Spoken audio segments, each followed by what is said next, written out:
Welcome back to another episode of the Resellers Mindset Podcast. My name is Mike, also known as the Used Book Guy on YouTube, along with my friend and fellow full-time reseller, Johnny B. We help people start and grow their reselling businesses from the ground up. We also have a weekly Zoom call and private Discord for all YouTube members. Head on over to youtube.com/usedbookguy to join the channel and gain access to the full-length podcast, Zoom call, and private Discord today. Let's get into this week's episode. What is up, everybody? Welcome into another episode of Resellers Mindset Podcast. Mike next to Johnny. We have one job as resellers, even though if you're watching on YouTube, I have two fingers up. I only mean to have one up, and that is, Johnny, what is it? Take us away. Make money. Making money. That's all we're supposed to do. There's no other reason to have a reselling business. Or is there, right? I mean, some people, I guess, collect things through reselling. I have no idea. But being a used book seller, I see this all the time. All right. I'm the used book guy. So people think I love and I care about books, Johnny. They're like, this guy is saving every book he comes across. And I'm here to tell you, I could care less who the author is, why the book was written, the year it was published, what edition it is. All I care about is it's gonna make me money. That's all I know. It pisses a lot of people off because people that are passionate about books, right? There's a lot of people that enjoy reading, enjoy collecting, like they know all this information, and maybe they come to my channel like, oh, this guy loves books. He loves, saving books. And I'm like, sorry, unfortunately, that is not me. The only reason I sell the books that I sell is so that I can profit from the books. Like, I mean, maybe I come across some super rare, like, there's only one in the world. Like, why would you ever sell it? Like, because I want the money. I don't want the books. I don't know, dude. What's your opinion on this? I'll give it twofold because before I joined the reselling business, I did read and I actually had a little library of my own. I was doing Eastern Press, Folio, Franklin Library, good Englishman looking library, book collection. It was fun. I liked reading those because I did like the experience, the tactile experience that came with reading those books. And they were books I've already read before. And they got one reread out of me, and then they sat on a shelf. I get it. If that's your jam, you like collecting, you like admiring, and you like an experience, there's no problem with collecting. Everybody's allowed to have their passions and hobbies. But when you transfer into reselling, guess what happened to that library? That went to be resold. I've read them before. I'll read them again. Those exact books, I can get them again if I really want. And nothing is irreplaceable. It really isn't. Even the text, you can get that in a cheaper version if it's a really, really super rare book, or save up your pennies to get that really, really rare book again. Now, your one of a kind scenario, that's a little bit different, but I'm going to exclude that from this topic here. When it comes to reselling, when I look at a book these days, I look at the cover art because that's mainly what I shill on eBay side of things. The cover art looks cool. I'll put it up for sale. Or if it's very, very interesting subject matter, or if it was a book that altered history. There's very few of those kinds of books out there, but they do exist where they're groundbreaking for at least the time period. So from a historical perspective, those books are cool to me. Now, am I married to them? Do I hoard on to them? Absolutely not. I'm about making money these days. And again, if I ever want to start my own personal library, I'll do it again. I technically have my own right now. It's called a bookstore, and I'm not married to any of those books either. Of course, most of the books out there are kind of garbage in my opinion, but we we can admire things, but if we're in the game of making money, which reselling very much is, you can't be married to it. And that includes on your pricing too, man. Don't price it sky high where it'll never sell. I And know what I got, dude. Price is firm. price is firm. No, that's BS. Sell it, make some money. I mean, when I sold a book out of my personal collection on eBay the first time, I kind of held it. I was sad for a minute, and then I put it in the poly bag. Minute was over. Had my minute of, oh, I remember reading you. You were good times. You were my friend for a couple hours a night. I think I think maybe we come off as like greedy old men, right? Because you basically just told, we're not saying, I'll tell you right now, I do have a book collection. It consists of like one, two, three, four, five, under 10 books, right? So I do have a little particular niche that I look for, particular series that I look for, the Halloween horror movie trade paperbacks. But that is like the extent of it. I also have the Jaws. Like I'm into horror books. They rarely exist, but it's not like I have a huge collection. And if I had to, kind of bring it back to like when I was dead broke. Uh, we would get a tax return. We'd be like, we're spending this money, dude, right? So like Deb buys an iPad, I get like an Xbox, and then like the next month we're completely broke and we have to sell the iPad and we have to sell the Xbox. I think a lot of people get tied to these items. And the idea is, what if we took the label off the item, right? Like, what if the CD wasn't a CD? It was the dollar you paid for it. So Yeah. what if everything was just like the currency you paid for it versus what you can get for it? So you're not attached, right? Like Set Free isn't like your favorite band of all time. You just see it as a dollar bill. So basically you see every item based on what you paid for it and how much you can turn that dollar into. I think resellers would skyrocket because we're not attached. We're not like, oh my God, I'm not taking this low ball offer. Well, if anybody walked up to you on the street today, Johnny, and said, you give me $1 and I'll give you five. Uh, hello? Is anybody there? Like, who is going to say no to that? Like, it's crazy to me, this mindset of reselling is like, I got to get all the money all the time. And I think it gets on the topic of sell through when it comes to our only job is to make money. You have to sell items no matter what category you're in. Media is one of the worst categories when it comes to sell through rates. Yes. There's some other rough ones, used clothing can be rough, low ASP, things like that. You have to turn and burn because think about it. I got 3,400 items sitting in Amazon right now. My average buy cost is right around $1. That's $3,400 sitting in Bezos' warehouse doing nothing. It's just sitting there. I basically have over 3 grand in cash sitting there, but we don't think about it that way. We say, well, I got 3,000 in inventory, so I might sell some. Well, think about it in monetary terms. You got $3,000 and your money is just sitting there doing nothing for you. If I said, hey, all right, well, you could sell everything and make, your instead of your 3,000, maybe you're gonna make 15,000. I'm cashing out today, dude. And I think that's you kind of hit on it before the podcast when I was talking about it. This is replicable. You can go find this stuff infinitely, right? Mhm. So if we cash out everything today, like you cash out all your 15,000 plus you have in Amazon, and think about that as you scale, your inventory number is only going to go up. Sure, Johnny isn't paying close to $1 a piece, but you still have money tied up sitting there. There's still fees, there's still overhead that come with this. Well, it's at least 21 to 30 cents just to send it in. So there's that. Yeah, yeah. So it's the idea that it's fine for items to just sit and like people.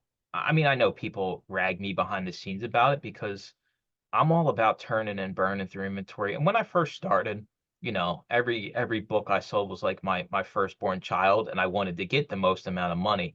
And now I'm like, well, if I know this thing's guaranteed to sell, which we can tell from the data we have as Amazon sellers through, software and even on eBay, right? If you go and look up something and then you filter to sold and you see there's more sold than listed, like you're like, oh yeah, we're in the money here, right? Like this is going to sell pretty quick on eBay. We have the data in front of us, but we still refuse to take advantage of some of the faster moving and the profit's not as high, dude. So people don't get excited. Reselling's all about like selling, finding a gold bar for $1 and selling it for $3 million. And I think that's Okay. why. Go I'm ahead, gonna, go I'm gonna ahead. interrupt you here. I'm gonna go right into it. Payments. Let's take a look at the transaction view. I did over 10,000 last month. Let's see what kind of money we're looking at. Let's see. 2018, $4, 18. Okay, here's one. 21 cents I made in that one book. A whole 21 cents. But I sent that in with the other books that did 18, 25. There's $1.34, and then right beneath it is a $51. It all adds up. You got to look at your month or your week over week or your year over year money. It just all adds in that monthly pile, or that yearly pile of money. $7, $2, 14, 16, 8, $2, $1.57 whole cents. 6, 5, 2. 23 cents here, $1.59, 3, 602, $1.77, 1913, $2.91, 38. It all added up to over 10 G's. It all adds up, people. You need money at the end of the day, and it's apparent, especially since we have the media group, we do the calls and we got the Discord. We see a lot of people that struggle with cash flow, and the only way to change that is to sell your stuff, right? If you go out and spend, $500 this week and you send it in, it's going to take time for it to sell. But if you're not in the mindset of selling it, and with Amazon, I mean, on eBay, it's the same way, right? Because a lot of people on eBay, they don't go back and reprice things. They don't see if someone else came on the listing and undercut them. And with Amazon, we get in this, we have the data, but sometimes the data is misleading. Like somebody might have this CD priced on Amazon for $100, and nobody in their right mind is going to pay for set free $100. So you find this in a thrift store and you say, well, I'm going to be the lowest person and price it at $99.99. Good luck with that. It's never going to sell. You just burn your dollar. You might as well take your dollar out back and just burn it. Burn it on the barbecue, right? Be realistic. I try to get this through the people, and I know I really don't, because there's no other way to say it besides like, what's what's the value to somebody, right? Like it's a CD. Sure, there's super collectible CDs for all you people out there. There's CDs that sell for thousands of dollars. Sure, but I'm talking about your run-of-the-mill everyday stuff. And I do think this exists with eBay as well, because the problem is anybody can list anything at any price on Mm-hmm. eBay, right? So if I'm the only person on eBay selling this CD and I got it priced at $100 and there's no sold comps, you come along, you find this CD and you're like, whoa, I'm gonna price this at $89.99. And it's gonna sell because it's $10 cheaper than the other one. Well, in reality, if somebody Googled set free, somewhere else on the internet is probably going to have it for $10. So your item is never going to sell because the price is just unrealistic. I don't know. For me, I want a price that I think somebody be willing to buy the item. Besides like the collector's items and things like that. I like pricing my items 17.99, 19.99 range. It's almost like my everyday value range, because people feel like, oh, $17 for a CD. All right, that's fine. What's your take on this when it comes to having a realistic expectation of what you can actually get for your items, regardless of the data and the comps you see that are out there? How much does it cost to go to the movie theater to buy a large drink and a large bucket of popcorn? That is the most money I think people would blow, and that'll change every year as inflation change. Because going to the movie for a 2 hour experience with a large popcorn and a large beverage, that's a good baseline. Or if you don't like movie theaters and don't know nothing about them, okay, what's it cost to buy a loaf of bread, ham, cheese, and a beverage at the grocery store? That's your average cost of what people are willing to spend and not think about it, in my opinion. Again, this is an opinion. Um, and I'm basing my opinion on what people do every day. What do they do for entertainment? We sell entertainment products, books, CDs, DVDs. So that's why I like the movies more to the groceries, because you need to eat, honestly.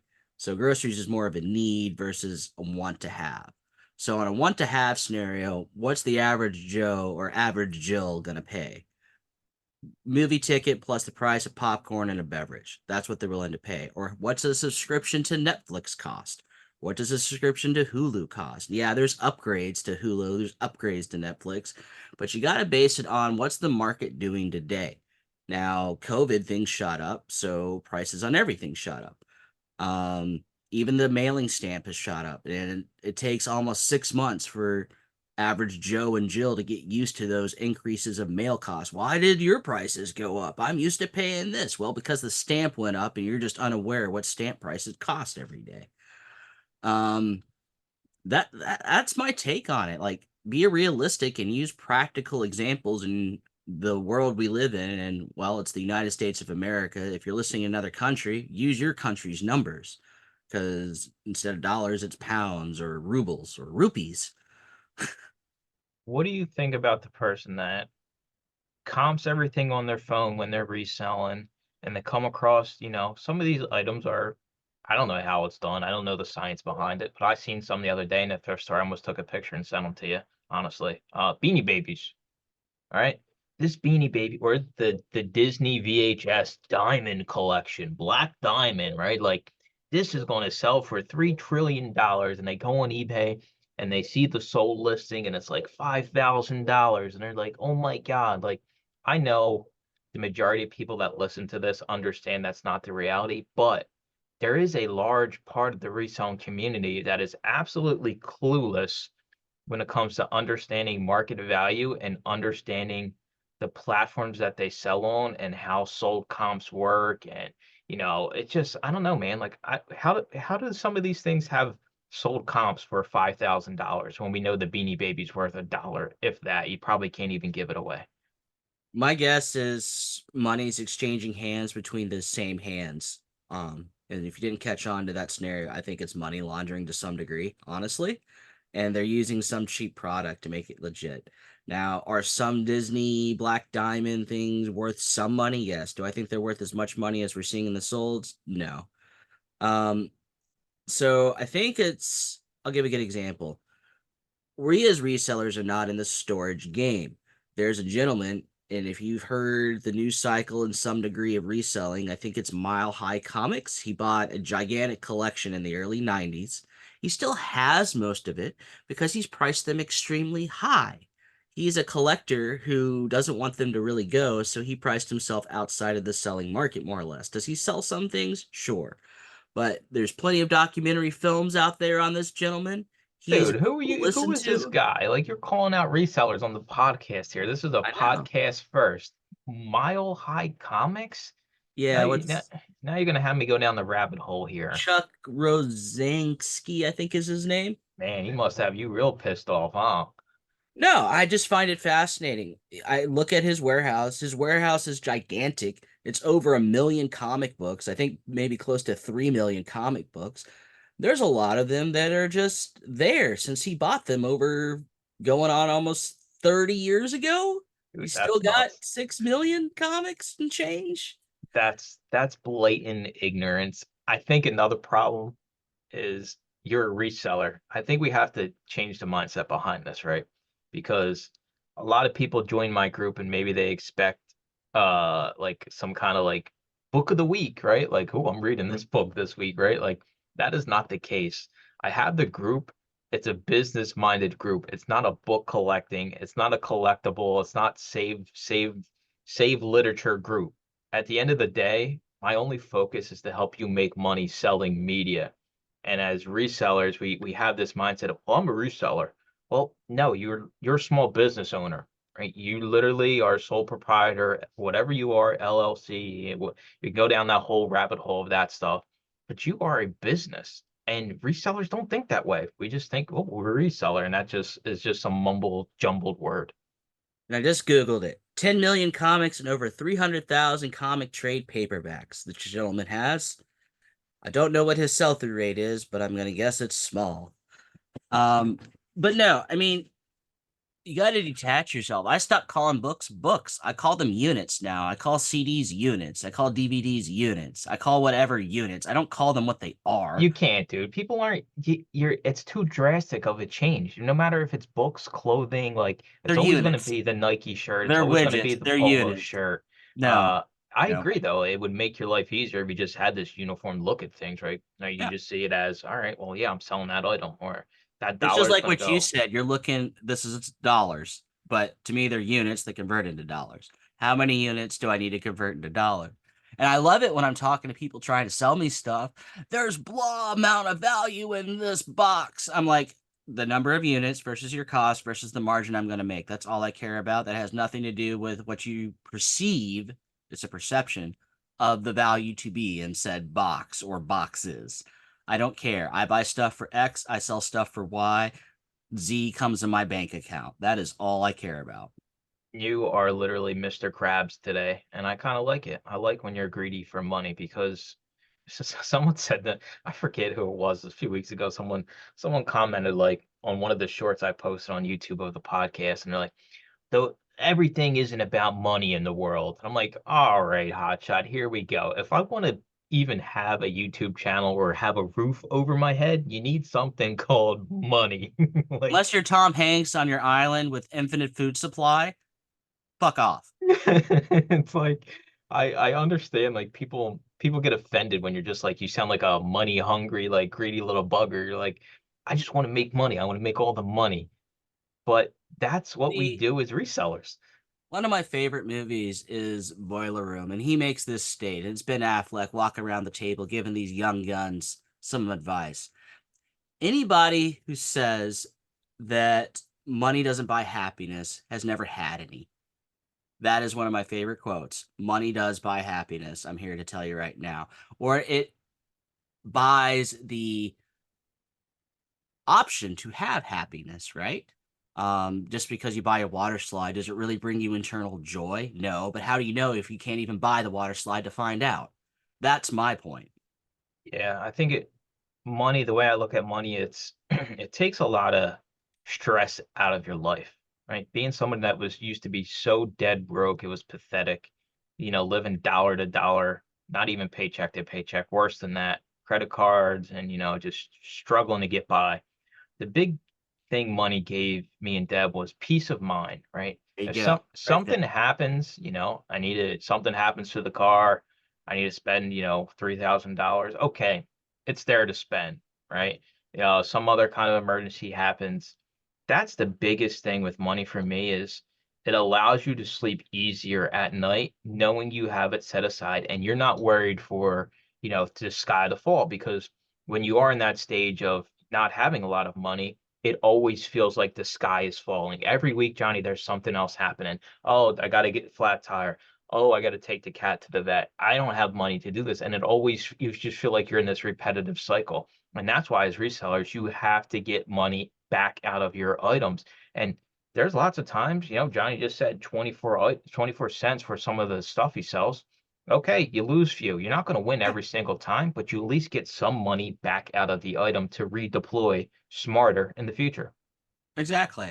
And some of those items, even on the lower dollar ends, I mean, those are fast movers. They sold. They were in the sold section that I was reading those numbers off of. They have sold.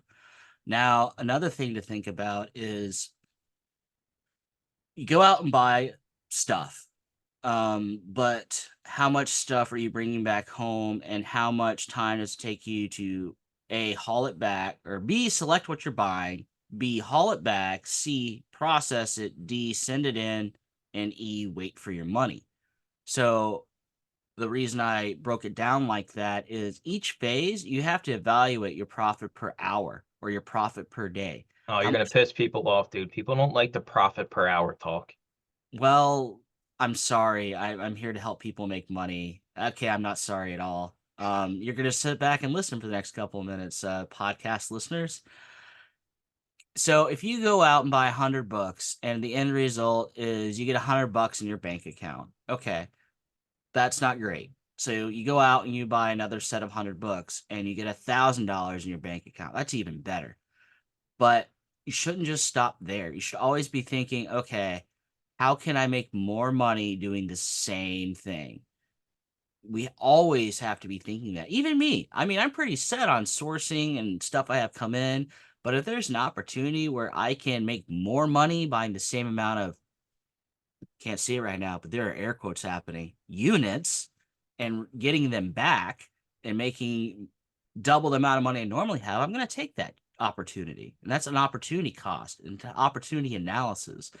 And I may be using some higher level businessy terms, but I'm speaking to people who are running a business, not a hobby. Um, To the hobbyist people, though, I would apply the same methodology. You can make your hobby, you can make your part-time job very profitable doing these kind of simple, they're not simple, I won't say simple. That in what's a good work, Mike, for if you put the time in, you'll get the results back. Maybe I'll just say it like that. Yeah, that's a good way to say it. I don't think there's an actual term for it, but I do agree because even when I was a hobbyist, I'm like, if I go spend 20 bucks, like that's 20 bucks I want to make some money on, right? Like, Yeah. and I needed to sell those hobbyist items so I could go buy my Pizza Hut pizza, right? Because if I'm a hobbyist, I'm just doing this for fun money. Maybe I buy collectibles with the money I make. But if you don't sell the stuff you buy, even if you're a hobbyist, what even is the point here? Like, there's no point even doing this if you're not in it to make some kind of money. Right. I mean, even if it's your vacation money you're using reselling for, great.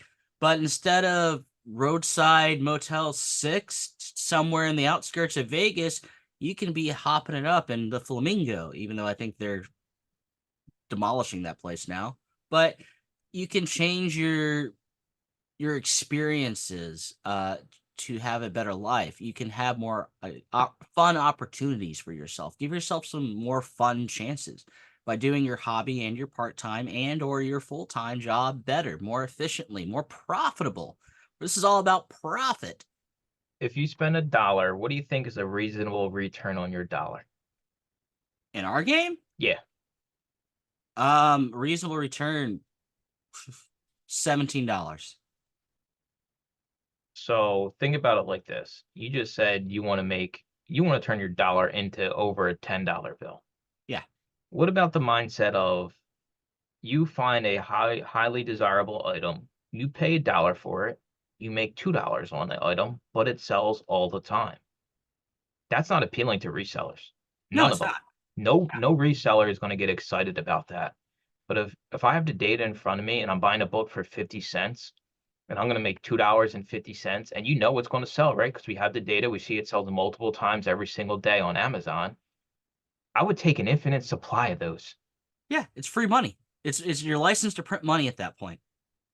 But resellers don't want to do it.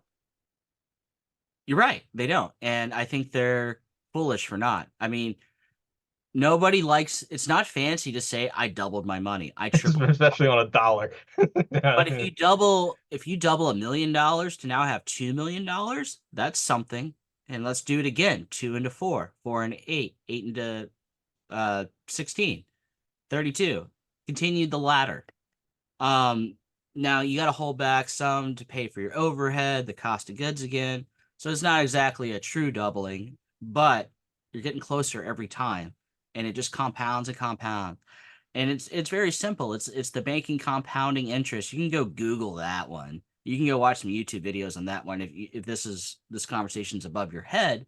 But the power of compounding your money is the best it'll ever be in the world of reselling. Not even the stock market has the kind of compounding effect that we Yeah. have as resellers. Yeah, you figure stock market, your money doubles like I think every 7 years at like around 10 to 13%. So And we're every sad that we can't do it in 90 days.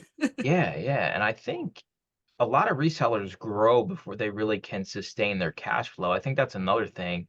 And you've grown from just being you. Now you got this warehouse, you got an employee. If there's no cash flow in the business, you can't grow. I mean, you can grow, but you're going to go bankrupt, right? Like Johnny B goes away if he decides to hire 20 employees tomorrow, right? Like, God. and we were kind of talking about this before the podcast. It's like grow at the speed of cash, as dumb as that sounds. What do you have coming into the account like consistently? What other things can you do to increase that? And part of it is being a-okay with lowering the amount you make per item if it has a faster sell through. So imagine anybody, eBay, Amazon seller. If I told you if you priced everything you're sending in this week by $5 less, that it would sell within the month.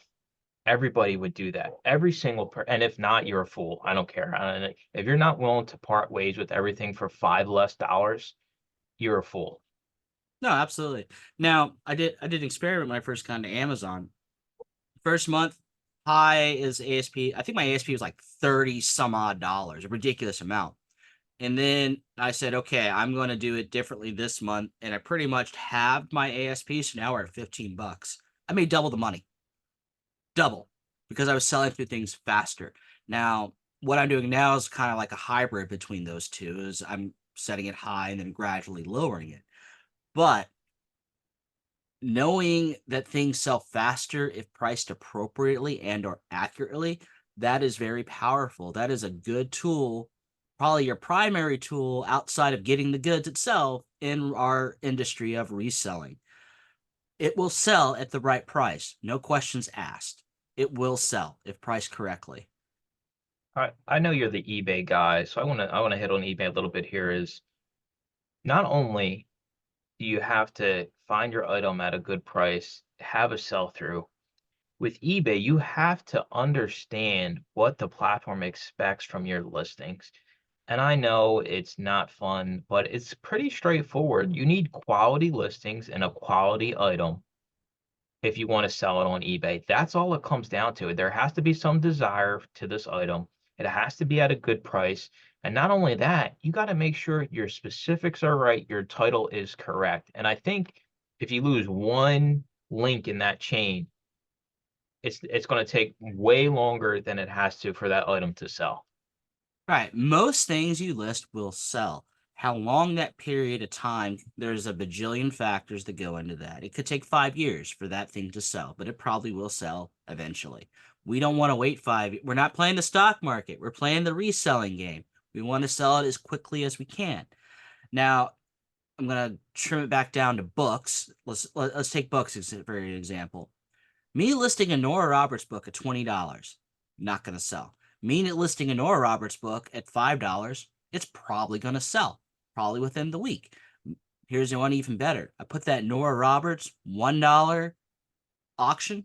They pay for shipping. It's going to sell probably within the auction cycle.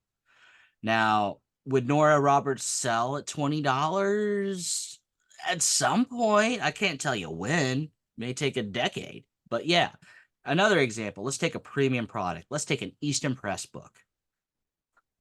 It's going it let's say it's worth $100. You price it at $200, it's going to take forever to sell. You price it at $100, it's going to sell at the decent rate. You price that at $90 or $80 below market value, it's probably going to sell within the week because people, the buyers, the consumers, know that it's worth $100. So when they see it for $80, it's like, oh my God, here's my money, take it all. And that's what we want. We want them to throw the money at us.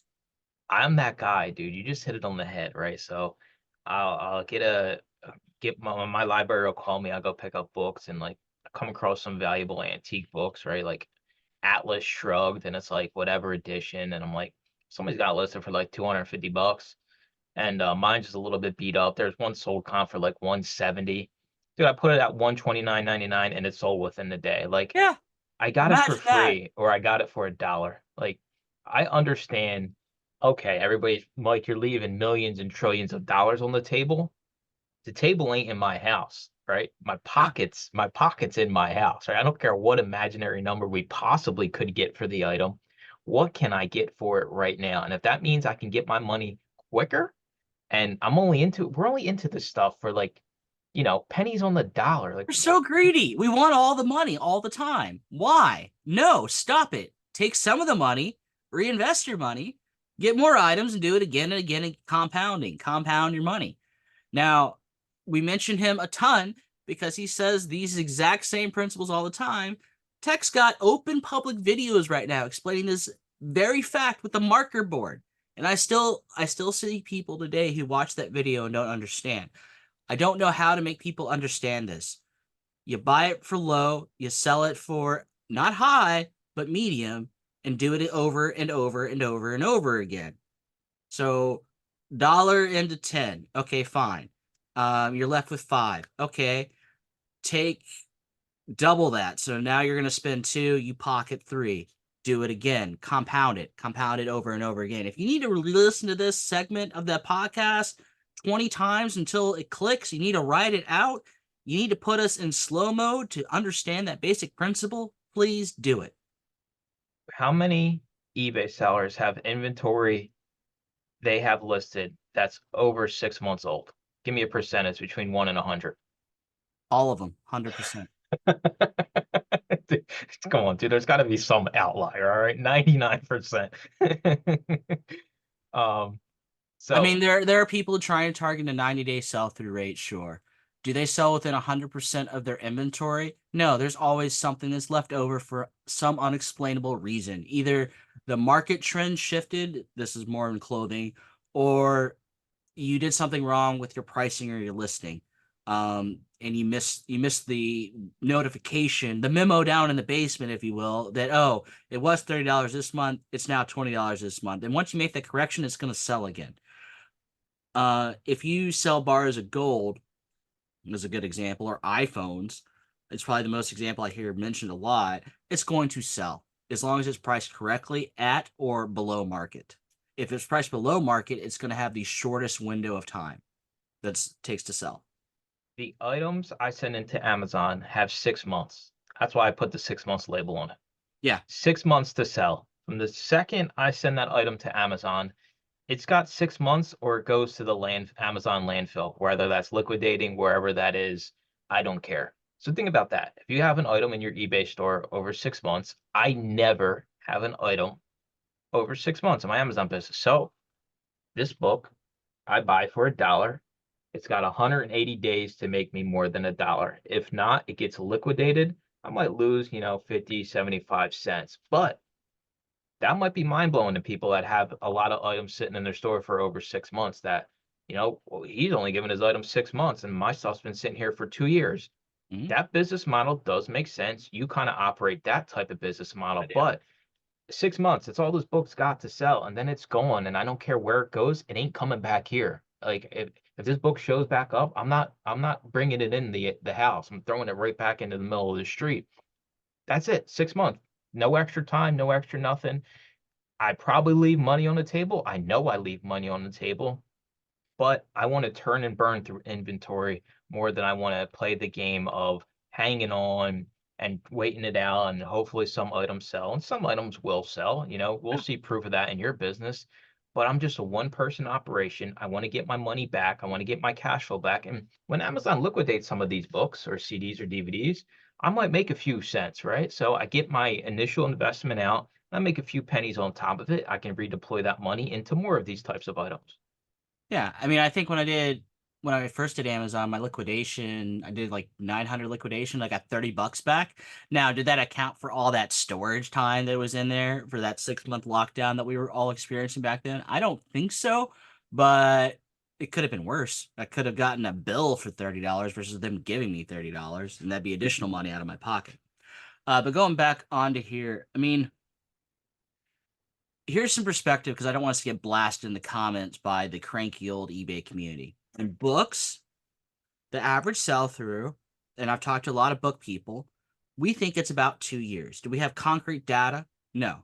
But if a book's been on your shelf for more than 2 years, it's probably time to reconsider doing something with that book, whether that's getting rid of it, getting it out of your inventory, and or is there something wrong with my listing? Did I miss the memo down in the basement, perhaps? Now on the other end, for the more higher end book collectors or booksellers rather, they're doing the 100 to 500 to $1,000 books. You might have to put a 5 year time frame on those books because those require the right customer at the right time and with the right wallet. There's no Um, way, dude. I'm out. I'm yeah, I'm if you I'm, want I'm to play the eBay antiquarian game, cool. There's people who do it. There's people who are very successful doing it, but you got to be prepared to wait a very, very, very long time for that. Now, if you have enough of that stuff, you're going to get daily sales. But that is a different book eBay model than I even want to fool with. It's a very specialized market. But if you're just a general bookseller, you need to give it about 2 years, and you need to list a metric ton of it. I think resellers are too broke. I think as an overall group, resellers should be rolling in the money, right? They should Yeah, be, we have such an opportunity to make a lot of money from a little money. I mean, reselling doesn't absolutely. take a lot of money, right? As you grow, sure, you'll have bigger expenses, but you should be making more money. But starting out, the cost is super low. You're going to thrift stores, you're going to yard sales, garage sales, paying pennies on the dollar. why are so many resellers so broke, like struggling, paycheck to paycheck? Like, I can't make this work. Like, if you can't make reselling work as a business, I don't think you can make any self-employed business work because the profit margins here are just astronomical. Okay, let's see if I can name a general five. You're overbuying, you're spending more money that's coming in. You don't have any good business sense, and you're not knowing how to do reinvesting of your money. Number three, you're probably going to try something that does not work. And you're going to put money in that's a bad investment, more or less, and you're gonna have to learn from that. Number four, you are trying the same thing over and over again, expecting a different result and not pivoting. You refuse to pivot because you believe in something that'll never work, unfortunately. The five, last one here. You're not asking for help from others who have been at it through for a minute and know a thing or two. You're refusing and you're being stubborn, and it's okay to ask for help when you really need it. So I would say those are probably a good five of why you're failing to make money and you're broke. People think, my my under a dollar buy cost, like for a while there, I was on this whole getting your buy cost down as low as you possibly could. And for a while I was around like 70, and it was in like the 70 cent range per item across the board, CD, DVD, book. Think about it this way. I said I have 3,400 items. My buy cost is only around a dollar. Now imagine you have double the buy cost or triple the buy cost. That's even more money tied up, and that should even motivate you more to want to sell through your inventory. What are you doing to sell your old inventory that's been sitting there? And by old, I mean it's been sitting there for a month, because if it hasn't sold in a month on Amazon, all right, maybe something's going on. Maybe we got to go back. Maybe we got to look at, repricing our stuff. The same with eBay. I'll tell you right now, when I was an eBay seller, I never went back and looked at to see if anybody else hopped on the listing to Yeah. undercut me for any of these items. Like, how many do they have? Maybe you have this one item and you think you're the only person, then Johnny hops on and he's got 5,000 of these things and he's got a better price and he's got better handle and time. You're never going to sell that item. You gotta stay up with the business and look at why isn't your stuff selling? There could be a million different reasons why. And if you're not willing to go back in and say, hey, this is why this item's not selling, or you're not fine just getting rid of stuff. I mean, when I got out of eBay, like, it all went in the trash, man. There was no like trying to, oh my God, at some point you got to just get rid of it. Yeah, I mean, I'm in the process of doing that right now. Yesterday, I pulled about 200 books that when my awesome employee comes in on Tuesday, she's going to unlist those couple hundred books from my eBay store. They should have never been listed in the first place, or um, they were too damaged to be listed, so they never really should be listed in the first place. I was looking at something yesterday, like, this thing is water damaged to hell. It looks cool, but there's water damage. Why, Johnny? Why did you list this? Now, did I sell some things that were water damaged? Did I disclose they were water damaged? Absolutely. But the sheer amount of water damaged material I slung up on my eBay store, shouldn't have done that. But live and learn. And that's the whole thing with what we do. We try things, it didn't work, or didn't work as well as we thought it would, and we need to pivot and make adjustments. I'm slimming down my eBay business, and I'm making it a very lean operation. And in those changeovers, the stuff we're injecting into our store, I mean, I still price a little on the high end on my eBay store, but that's because I do a little bit extra work for my listing. So I'm appealing to that kind of customer set. If I were to price my items at market value, I wouldn't list those items in the first place, to be honest with you. Because my little paperbacks, they're worth, I don't know, anywhere between $5 to $50, depending what it is. And you got some outliers that are in the $100 range. But those are few and far between. But I like listing them. I enjoy listing them. So eBay is kind of more of my funsy store these days, and my funsy store is still thousands of items. Um, but back to the point at hand, we have to make money, and we get money two ways. We sell better profitable items, or we lower our expenses, and you honestly should be doing both. Figure out a way to lower your costs and sell things for more money, more profitable items. Now, there is something to be said for buy cost, as you mentioned that. I look at the video game market and what those guys pay. They don't pay dollars per unit. They pay a percentage of current market value. If we did the same in books, CDs, and DVDs, we'd literally have all the inventory coming to us because we're paying the best prices. Yeah. Now, are our margins per unit going to be smaller? Yeah. But when you have all of the inventory coming to you, it doesn't matter. Um, Now, do those guys buy everything? I don't think they buy everything. There's certain things they don't buy. But with video games, and here's the point of desirability, I think they have a 100% sell-through rate Yeah. versus a book or a CD or DVD, which may not have a 100% sell-through rate. Video games do. And the video game guys, sellers, they know this. So they'll pay up. They're not actually paying up. They're paying what resellers and video games pay, which is a percentage. I'll give my final example here to wrap it up, right? So I'm an eBay seller. I listed my little TY sloth here. For those watching on YouTube channel, I have a little beanie baby sloth, right? Because I'm like a sloth some days. So this guy, I'm an eBay seller. I list him. I sit him on my shelf, right? He's like looking at me all the time. I'm like, 2 years pass. The sloth is still staring at me in the face, right? Like, at what point do I just want to grab this sloth and just rip his head off and throw him in the I was thinking, trash? I want to rip his head off. That's what I'm saying. But we get so content with just, well, I listed it and it's in a tote or it's on a shelf, so it can just sit there forever. Now I say, all right, after this sloth's already pissing me off. It's only been here for like 30 seconds on the podcast. I'm like, hey, It's in you the walking face. by, you got $1? You can have my sloth for $1. I don't want to see his face no more. Okay, Mike. eBay plus shipping, dollar auction, and wave sloth boy goodbye. Wave them goodbye. Get a little bit of money back out of it and move on. Storing the stuff isn't cool. You're not cool because you have a garage full of shelving and all these bins and all these nice cardboard boxes with Ziploc bags inside of them, numbered to 55 million because you just have 55 million items that are never going to sell. Make money today. I can't emphasize it enough.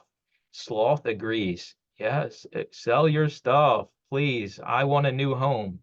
Well, he ain't gonna have a new home unless you price your stuff right. And does anybody even want sloths? Like, are sloths even cool anymore? Like, I don't know, but people don't care. We don't go back and look. We go spend our money. We list it. We forget it. It sits there for 10 years, and then I see it on, you're having a garage sale, and then some other reseller comes along and buys the same junk. It's like some of the stuff. I wonder how some of these items, how many different resellers eBay stores has the same item been in. I bet there's Beanie Babies out there that's probably been in like 10 plus serious reselling eBay stores because nobody can sell it, and then they close their reselling business, and then Johnny comes along and says, "Oh, a cute sloth for a quarter, I can sell them for $10." And then he doesn't sell. It's like a never-ending cycle with inventory.